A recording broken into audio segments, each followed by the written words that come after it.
We're in Santa Monica, California, where the sun is shining brightly. As you can see, Brevin wearing shades inside. Hey, listen, again, I'm going Hollywood. We out here near Hollywood, Yeah. so why not go Hollywood? So Yeah. I got the S on the chest also, just to let them know. That's right. I'm not Southern California. I'm Northern California.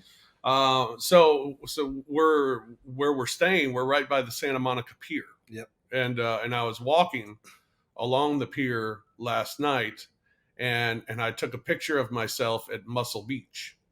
Oh, Are you we working familiar out? with Muscle Beach? Man, listen, that's always one of my favorite stops whenever I come here. Right. It's like the flex on them.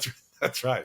So I sent the picture of me at Muscle Beach to our group that we work with and travel with. And I just want to say the disrespect is uncalled for. Well, the problem is I could have been working out. But I think a lot of people know they don't know when the last time you worked out. It's been a minute. So for you to it was almost like an oxymoron. You at Muscle Beach. Yeah, it was.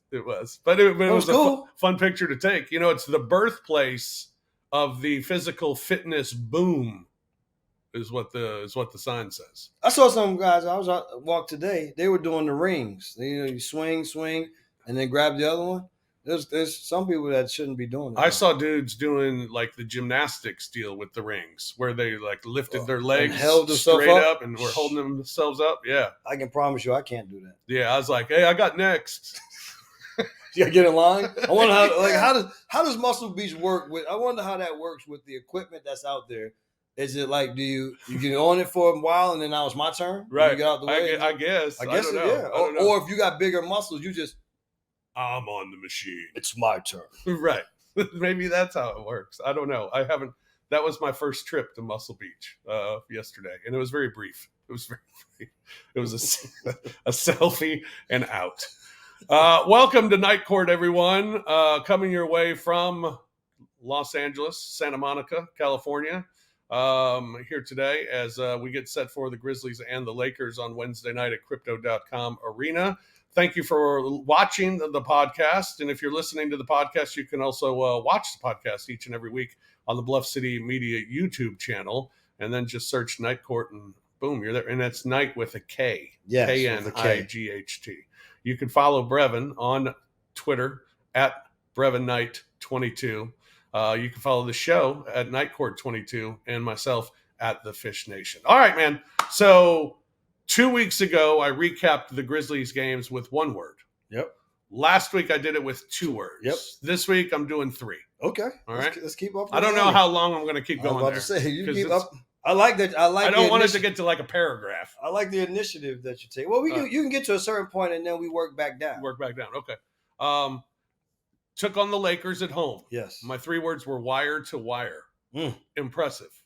And they had to take care of business. The Lakers were down 2 players. The Grizzlies been down 4, 5, 6 players. Yeah. So you don't feel sorry for anyone. And they took care of business. Yeah, a real good game.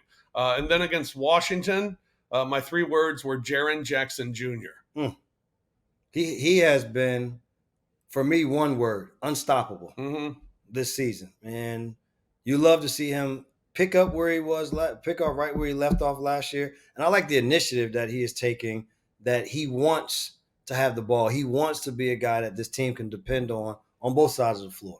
And then at Portland, my 3 words are, man, they sucked. Wow.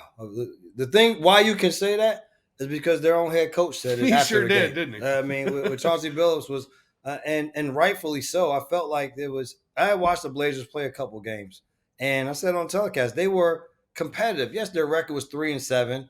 And they didn't expect to win but so many games, but at least they competed. In that game, they didn't compete, and I give the Grizzlies credit. They never let their foot off to allow them to compete. The drama of the Lakers game was fun. It was almost a perfect night of a Lakers game because you have your Lakers fans there.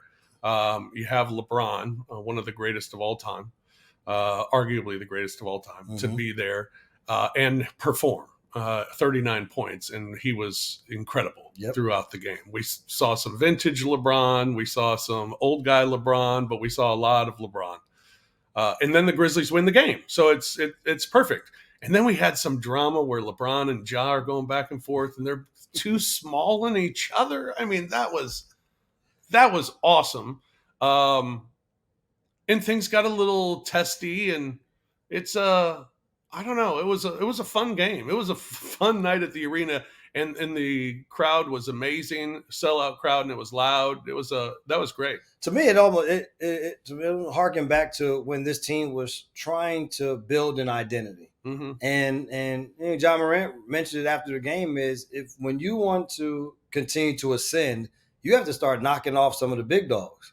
And that the Los Angeles Lakers now, yes, missing 2 guys, but the name is still what it is. Mm-hmm. It still carries the weight. As long as LeBron James is on the team, it still is what it is. Yeah. And so for them to be able to go out and for Ja and to continue to reestablish himself as being a dominant player of this game. Not just that, but also, again, the face of this NBA.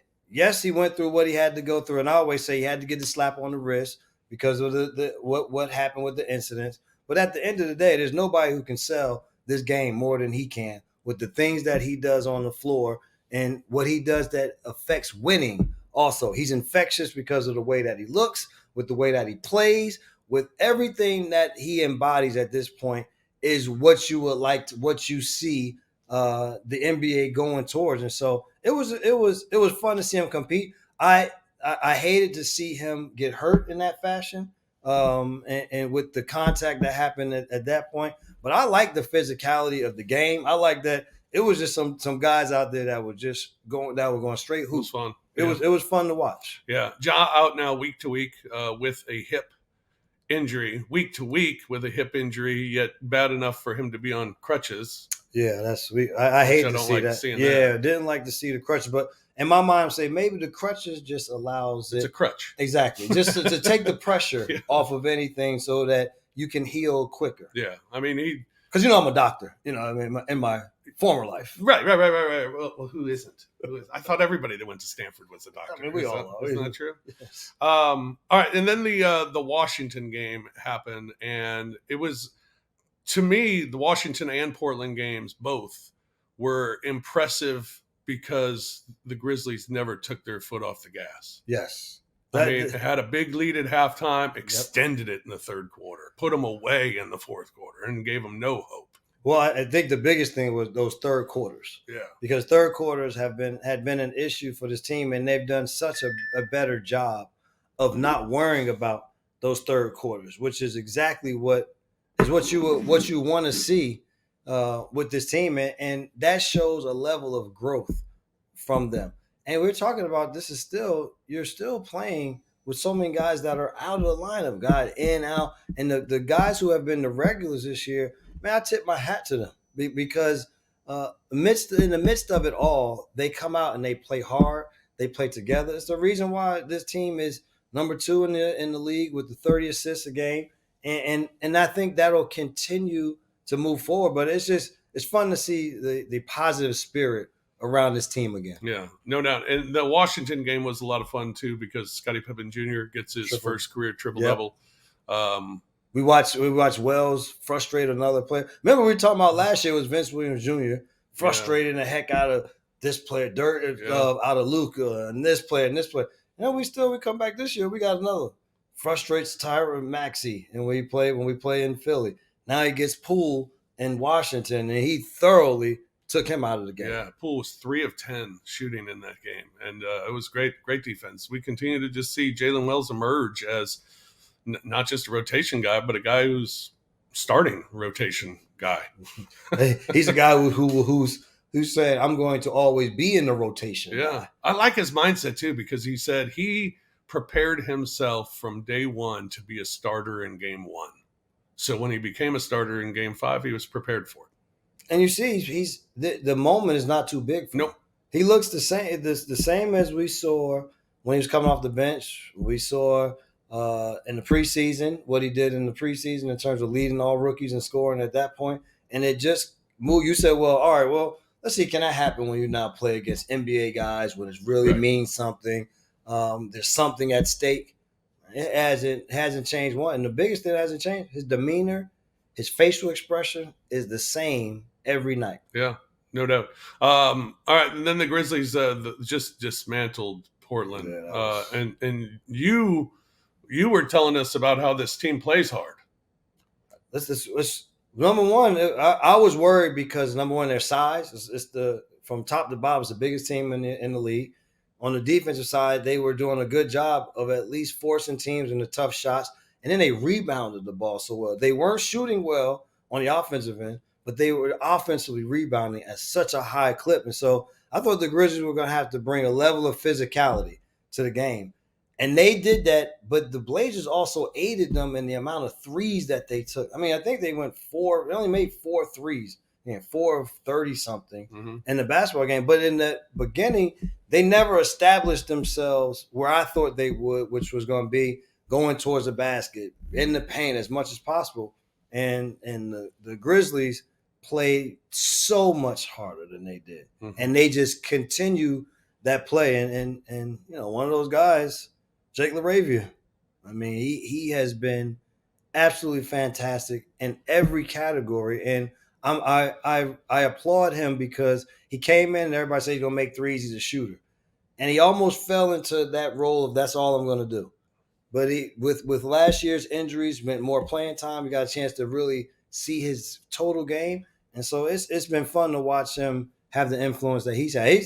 Him and Jalen Wells, the two guys you say, I thought Scotty Pippen Jr., we expected him to be good. We saw that. But the other two, for them to have this impact this early, is needed. They wouldn't have the 7 wins if those two guys weren't doing what they're doing. Yeah, I mean, big part of the success so far for the Grizzlies has been the bench play, for sure. And I mean, Jay Huff, another guy, who he's just you look up at the end of the game and he's got multiple blocks and he's got multiple rebounds and a dozen points. I mean, he had 5 or 6 blocks. Six blocks against Portland. 6 blocks. Yeah, we're talking about this in guy like 15 minutes. Right. We and everything you talk about is just so much is just offensively. But what we have seen from our team is you got to talk about them extensively what they're doing defensively, individually as much as you talk about what they're doing on the offensive end. Yeah. All right. So, 2 weeks ago, again, we recapped the first week, and I said, well, the fan in me reacts to 2-2, and I was a little like, oh, great, we're a 500 team. And then we were 4-4, and I thought, oh, great, we're a 500 team. Well, here we are. It was a good week. Yep. Have won 4 of the last 5. The offense looks really good. The defense, as we were just talking about, looks really good. Are we getting close to seeing what we want our product to be without being healthy? Yeah, I think this. I always said we talked about it's like after the first 10 games, you really can look at some statistical categories and see how you're doing. Before that, these are all brand new numbers. What do you change? Yeah, it's just going such a. But I think that at least what they can sit down and say to the team is, if we can continue to do these things, regardless of who's healthy, who's not healthy, but play in this fashion, it gives them the best chance to win games. Now, are you going to win every night? No. There's going to be nights where the other team just gets hot. They make shots. You may not, or it comes down to a last possession and they make a play you don't. Like those things. But what we've seen over these first 10 games is that this is a highly competitive team that is going to be there night in and night out. And they're finding that style of play that fits what they have. And the thing is, you talk about the guys that are your quote unquote regulars, and what their talk is, they just want to come back and keep doing the same thing.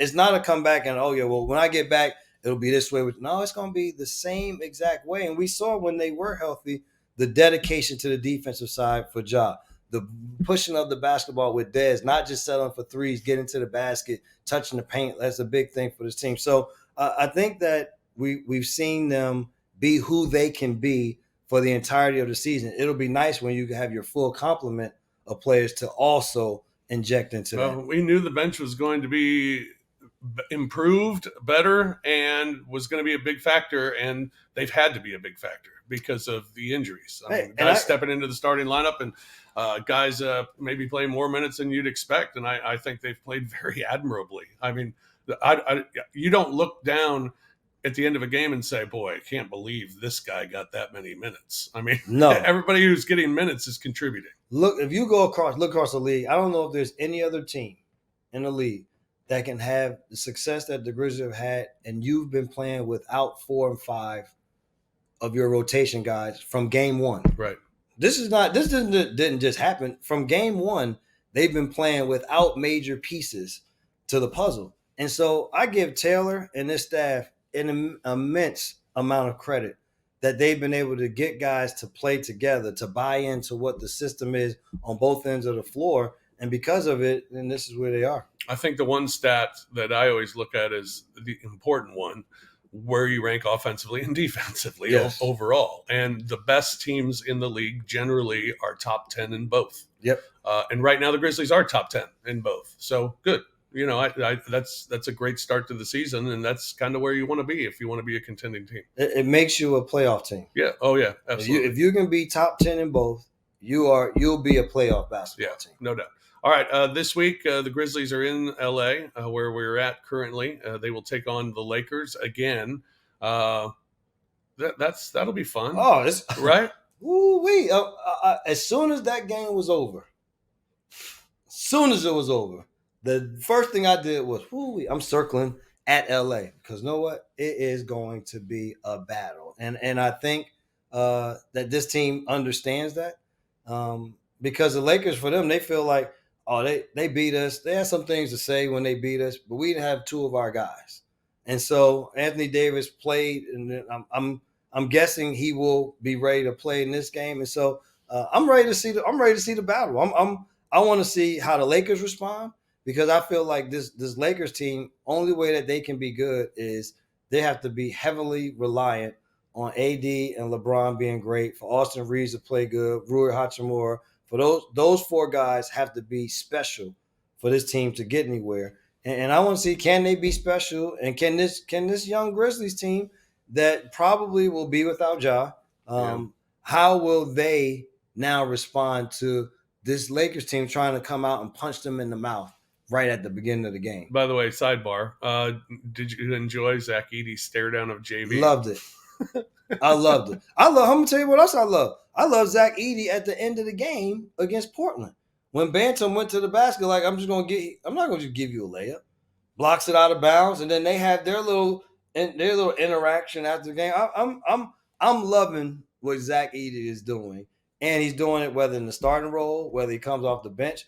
But there is a undertone of nastiness that's within him. It's a quiet nastiness, but there is no back down. That look that he gave JV, and JV, he didn't want to look him dead in the eye. That first part, like when everybody got over there. Now, no knock on JV because he's a big guy. I'm not, what I'm saying. I got some people that can help back me up. Zach Edey would be one of them. But it didn't become a back and forth thing until a lot of people got in between. Mm-hmm. But Zach Edey just the entire time was, and I've told you before, those are people you get scared of. Yeah. The people that just keep woofing, those are people like, whatever, bro. I think I just pop you one time, it's over. Yeah. Those people that's like, they're ready. I don't mess with you. Yeah. Zach Edey. It's fantastic. I love that. I love that about him. All right, then the Grizzlies on Friday. We have a Emirates Cup game. Yes. Against the Golden State Warriors. They're playing really well. Yes. After taking the beat down by Cleveland, which is, I mean, they're beating down everybody, still undefeated. They're playing good, and they're playing different. As a lot of it is, you would have thought that because their main guys are getting up in age, of course you rely on Steph, you on Draymond. Draymond Green is scoring the basketball this season, and defensively, what that is, they've gotten back to doing that a lot more now than they had. They hadn't gotten away from it, but it's become their sticking point again. They're playing up the floor. They're playing a lot of guys. It's very similar to how Taylor is playing, is how the Warriors are playing. Putting a lot of guys on the floor, giving guys opportunities, but it's also keeping them fresh with their defensive intensity. So it'll be nice. Hopefully by that game, maybe we see a Marcus Smart or we see a Desmond Bane. Maybe we see Marcus Smart. So he was upgraded last game. Maybe we see him against the Lakers, but it would be nice for that Emirates Cup game to at least have some other people to give you a chance to start off with a win and not be behind the 8 ball right away. Yeah. I saw an article on potential changes for the Cup games. It was just someone's opinion. This isn't from the league or anything. He said make it like just knockout round from the get-go. One game, like the NCAA tournament. Play a game and you're out. Win or go home. Yeah. Which might be very difficult for the scheduling aspect of it. But, it's interesting. And then the other thing was the Elam ending, change the rules a little bit, maybe add a 4-point line. You play to a certain number. Or yeah.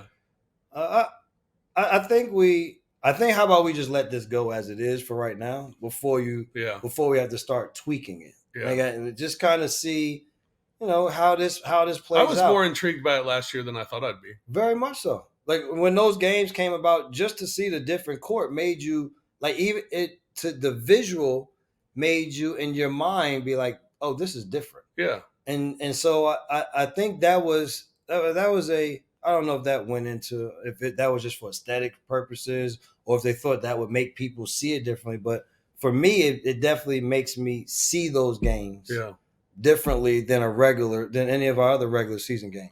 And then the Grizz come back home to play Denver twice.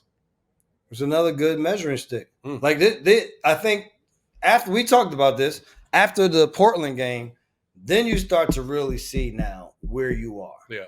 Because you expect the Lakers to be in more of a total lineup with what they have. And then you have to go to Golden State, which is always tough. And like you said, playing a lot better now. And then you got Denver back-to-back. And so these next 4 games are a good barometer. And if you walk out of it 2-2, then you're happy. I say for this team, if every 10-game set, we talked about it, every 10-game set, if they can win 6 games in every 10-game set and then win the other 2 games, then that puts you at 50 wins. Yeah. And so if you feel like at 50 wins last year, you were the 3rd, 4th place team in the Western Conference. So 50 wins this year, I think, puts you in that same position. And then also it just keeps you out of the play-in. So I think if you split these 2, you already done a good job with beating Portland on this time. Then I think you're happy about that moving forward.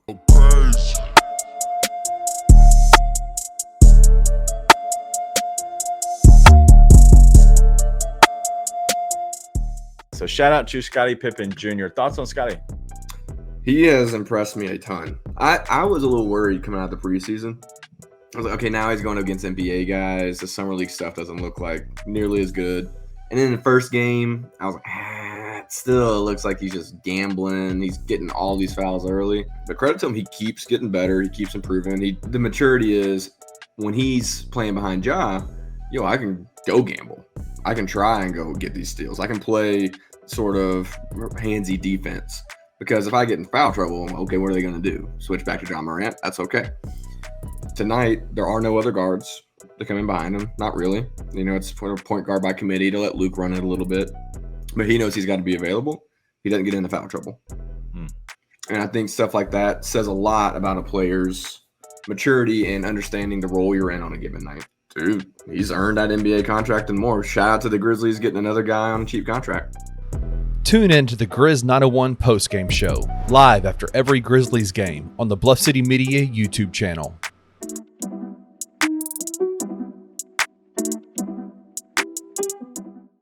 We had questions about him coming over from Tulsa, right? Because you don't have as much talent, and he got the ball all the time, one of the highest usage rate guys in the country, and that's why he was able to score as much as he did.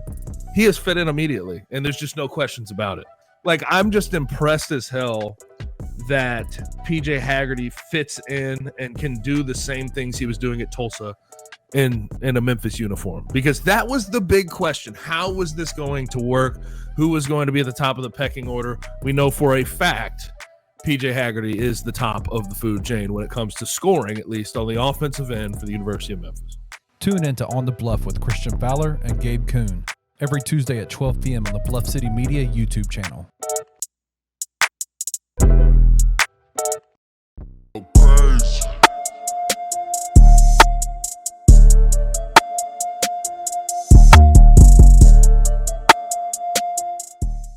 we're only 10 games in, but it is amazing. You look at the East right now, and third place is 500. And in the West, 500 is 11th place. Yes. Well, Eric, It's like, geez. because we knew that this year was going to get back to more of the Western Conference was going to be a lot deeper than the Eastern Conference, and the injuries early in the East have slowed things down for some of those teams. But yeah, it's going to be a gauntlet, and the Grizzlies they did a good job. The one team, there's always that team that just messes everything up. And right now it's Brooklyn. Brooklyn had just kind of messed things up early for the Grizzlies with those 2 wins. But I think that they'll be poised to be fine. Cavs are 12-0. 12-0. I'm telling you, when Kenny Atkinson was at Brooklyn, the one thing you always said, you were nervous about Brooklyn. Like you didn't think they could win all the time, but he had them playing so well. Mm-hmm. And so what does he do? He takes that experience and then he goes to Golden State. And now you're around winners the entire time. There's a way that they go about doing their business. You take some bits and pieces, you get in a championship situation, and now you go to a team that is ready to win. That's the thing. He didn't go to a team where it was, well, who are we? What can we be? Well, you went to a team that had Donovan Mitchell, that has Darius Garland. You said you want to unlock Evan Mobley. He's doing that. The Fro in the middle, he has there. Jared Allen. And you think about this, they're doing all this, and Max Strus is not even back healthy for them. Mm-hmm. So you think of the same way the Grizzlies have been good because of their bench and the others is the same reason why Cleveland is good. Karis LeVert comes, Dean Wade plays well. I mean, the names go on and on for why they've been good. And so I'm just happy that I can root for one of my old teams, my original NBA team, mm-hmm. but I can root for them because they're in the Eastern Conference. Right. And so that for me is a good thing. But I'm so happy for the city of Cleveland. It's such a sports dominant town, and their fans are just absolutely phenomenal. So happy for them and the organization. Yeah, unbelievable start. Some injuries around the league. KD going to be out a couple weeks with the calf. Chet Holmgren out 8 to 10 weeks, and they're already without Hartenstein as well. So they don't have a big for a while. No, they're going to rely on their young guns. I mean, SGA is fantastic, and they'll play smaller. Now you think they played without Holmgren for an entire season 2 years ago. They were able to mix and match and figure it out. They didn't have, and so now it's back to that. Now they would like Hartenstein at least had been held. I don't know when he comes back, but when he does, that'll be an A. But I think they put themselves at least in a position that they'll be able to hold it down, be effective. But I think long term, it will be a major blow. We were talking about players who are similar to Jaren, who can do Chet Holmgren. I just totally forgot. He's a guy similar that can do what Jaren does, can shoot it to the 3-point line, puts the ball on the floor. Now, he's not as physical as Jaren, but on the defensive side, block shots, changes shots, can switch and play multiple positions. So it'll definitely be a blow to them, but they have so many other weapons, and Daigneault has done a great job with getting them to play at a high level. Zion's out again for the Pelicans. Pelicans are now without Alvarado, Zion, Herb Jones, DeJounte Murray, CJ McCollum, and Jordan Hawkins, all out. We feel your pain. We've been there recently.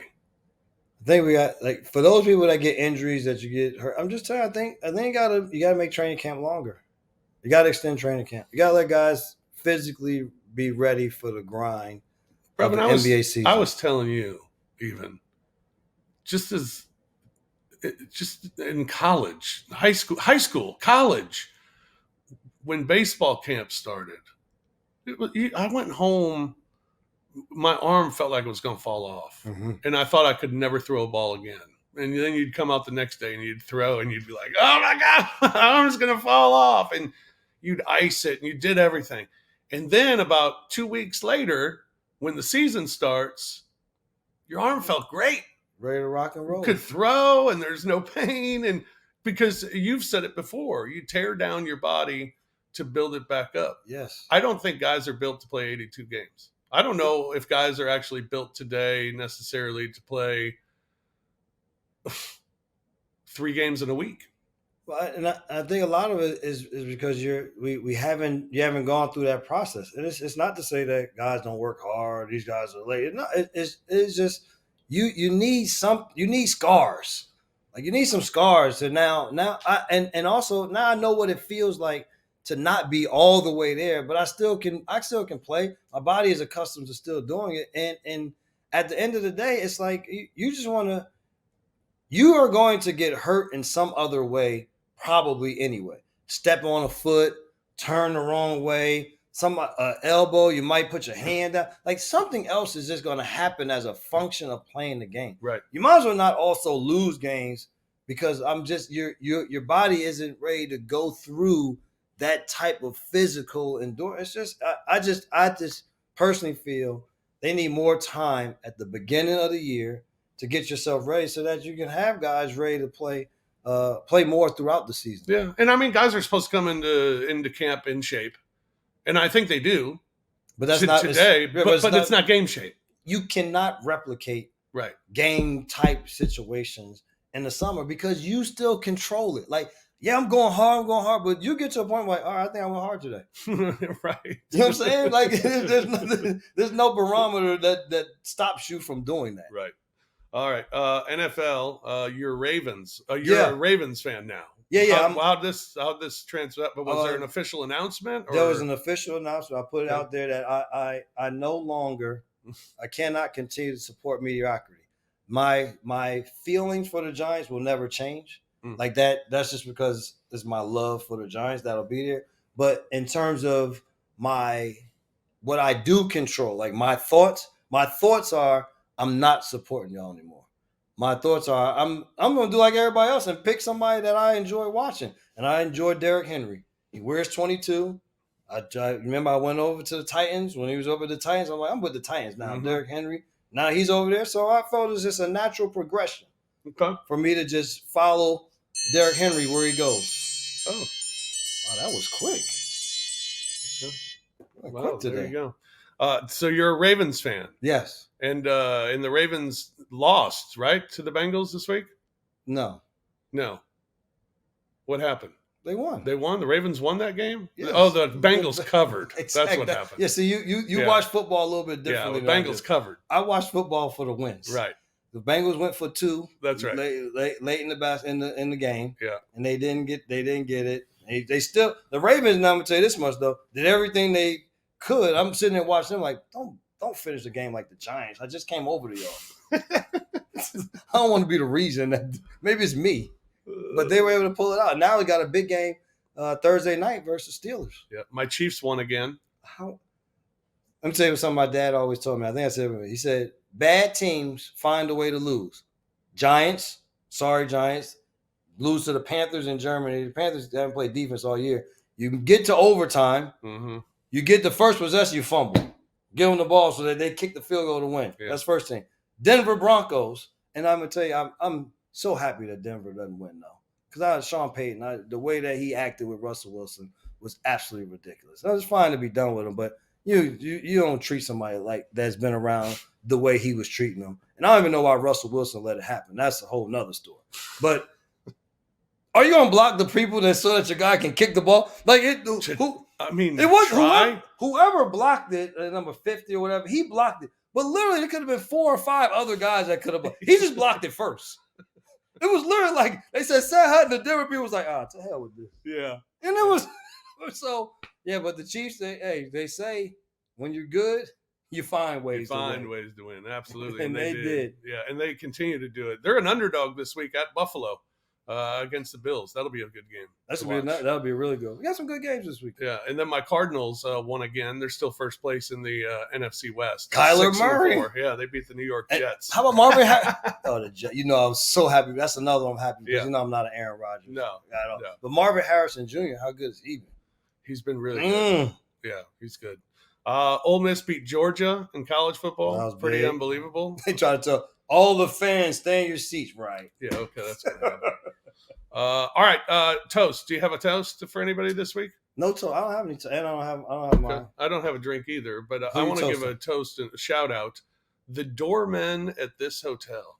at the Regent. First of all, they are dressed To the T. with including the hat Yes. and the gloves, the white gloves too. And they couldn't be nicer. There is not one person that's not going to ask you, how can I help you? What you need? Yep. Where you going? Let me tell. It has been the customer service, and this hotel is beautiful. Yeah. The customer service though makes the hotel that much more beautiful. Yeah, it's fantastic. So shout out to the people working. So shout out my lip balm. People who are working here. All right, I'm gonna go walk along the pier. I'm gonna go see Kayla. Check out her. I'm gonna go check out her place. Make sure she's doing good. Yeah. And then I'll be back.